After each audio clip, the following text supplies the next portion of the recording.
বাবু, হ্যাঁ বলো গোপাল। আমার ফোনে না কিছু একটা সমস্যা হয়েছে। আমি কিছুদিন ধরে আমার বউকে ফোন করছি কিন্তু ফোনটা ধরছেই না। একটু দেখুন না কি হয়েছে। আচ্ছা, তোমার বইয়ের নাম্বার কি নামে সেভ করা? শান্তা কুমারী। ঠিক আছে।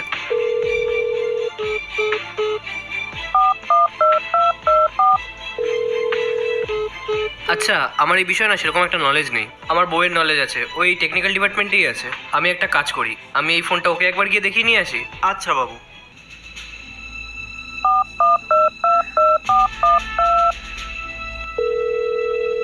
তাহলে কিসের অপেক্ষা করছেন আপনি? এখনই চলে আসুন আমাদের সাথে। আর পান? সরি গাইস, একটা কল এসছে, একটু ব্রেক নিয়ে নি। ওকে ওকে, কাট। হ্যালো, হ্যাঁ, কে বলছেন আপনি? আমি জিয়া। কাকে চাই বলো? আচ্ছা, আমি কি শান্তা কুমারীর সাথে কথা বলতে পারি?